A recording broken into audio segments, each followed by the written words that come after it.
Fala galera empolgada de todas as horas! Pois é, tudo beleza por aí? Bora seguir com o nosso estudo da Palavra de Deus? Hoje nós vamos falar de um tema super atual, redes sociais. A rede é tudo, pai, a rede é uma coisa incrível. Sim, as redes são muito importantes, mas eu não vim falar de rede de dormir, muito menos de YouTube, de Facebook, não. Eu vim falar de redes sociais enquanto relações sociais. A carta de Pedro confronta algumas situações chatas, sabe? Tensas, questões difíceis daquele tempo, coisas que quando a gente se depara, a gente evita, como se tivesse medo de enfrentar, sabe?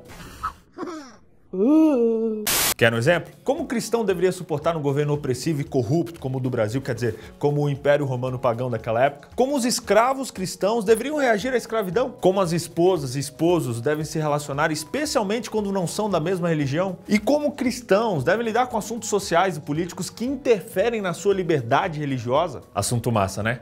Então bora entrar de cabeça. Às vezes há um choque entre os interesses dos cristãos e da política. Em alguns casos a parada é bem clara, até explícita, sabe? Você sabe exatamente o que fazer. Por exemplo, em Apocalipse 13 descreve que na última época, nos últimos momentos, a gente vai ter que escolher entre obedecer aos políticos ou obedecer a Deus. E nesse momento vai ser muito claro, muito óbvio, a escolha é uma só, obedecer a Deus. Mas em casos mais sutis que dizem respeito ao nosso cotidiano, aí o conselho que se encontra em 1 Pedro capítulo 2, verso 13 a 17, faz todo sentido. Sujeitem-se a toda a autoridade. Eles foram enviados por Deus. Pois é da vontade de Deus que, praticando o bem, vocês silenciem a ignorância dos insensatos. Vivam como pessoas livres, mas não usem a liberdade como desculpa para fazer o mal. Vivam como servos de Deus. Tratem todos com devido respeito.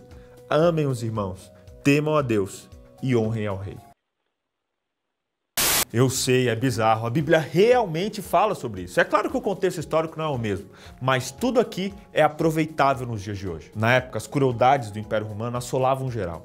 Tortura e pena de morte para todo lado. Toda a resistência era punida com crueldade, com violência em nível hard mesmo. O governo era corrupto e o mundo que a gente vive hoje não é tão distante assim do mundo daquele tempo, não é verdade? Ainda assim, Pedro aconselhou a galera da igreja a se sujeitar e respeitar as autoridades. O que Pedro estava querendo dizer é que nenhum governo é perfeito, mas ainda assim eles são necessários. E a sujeição a esses governos também. O bom cidadão cristão é respeitador, é honesto, é gente do bem, não importa o que aconteça. E para quem furar a fila, você pode virar e falar assim, que deselegante.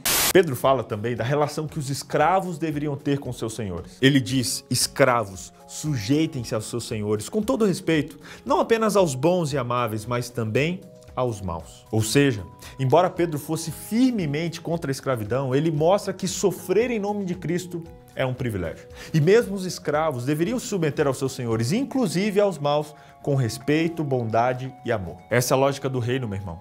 O maior é aquele que serve. Mas vamos falar de algo leve agora. Vamos falar de casamento. Em 1 Pedro 3, verso 1 ao 7, há uma série de conselhos que numa primeira lida bem preguiçosa podem parecer machistas e até mesmo injustos. Mas, por favor, entenda o contexto. O apóstolo se refere aos maridos que não obedecem à palavra de Deus. Ou seja, o caso aqui é uma esposa cristã casada com um marido não cristão. Patrulha dos bons costumes, não me venha com mimimi infundado.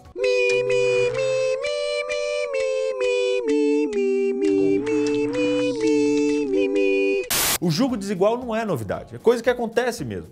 E o que Pedro está explicando aqui é que se faltasse amor por parte do marido, teria que sobrar na mulher cristã. Ela teria que se sujeitar, evitando maiores problemas e assim não tornando impossível a conversão do seu marido. Nesse caso, Pedro aconselhou as mulheres a serem puras e respeitosas, se interessando mais pela beleza interior do que pela beleza exterior. Isso é estratégia.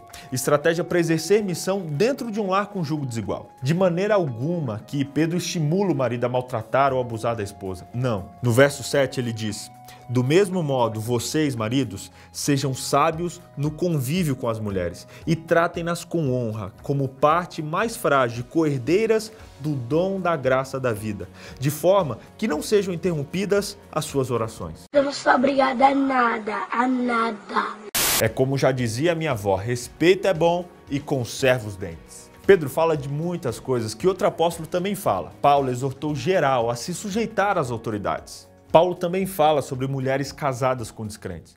Como resultado do seu exemplo, os esposos podem ser convertidos. E sobre os escravos? Paulo também aconselha sujeição e obediência. Ambos Paulo e Pedro estavam dispostos a trabalhar dentro dos limites culturais legalmente impostos. Mas agora, e se eu disser que Pedro, o próprio Pedro, desafiou as autoridades conscientemente?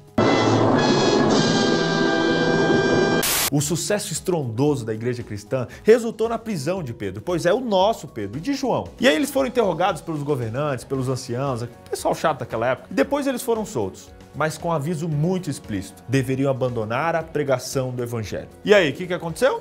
É óbvio, eles foram presos novamente e questionados sobre o porquê desobedecer às autoridades. E Pedro lacrou na resposta. Ele disse: mais importa obedecer a Deus do que aos homens.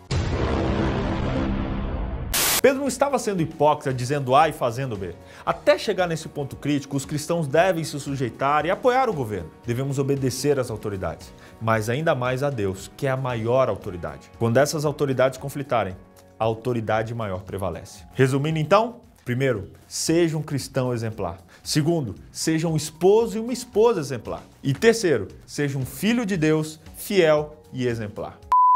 E por hoje é só, minhas amigas, meus amigos, mas semana que vem eu tô de volta pra gente trocar mais ideias sobre Pedro e seus ensinamentos, beleza? Olha só, não esquece de curtir a página, compartilhar o vídeo, assinar o canal, combinado? Entra na página Escola Sabatina JA lá no Facebook e dá uma curtida pra você conferir uma série de materiais que a gente tá colocando lá, beleza? Agora sim, com licença, fui!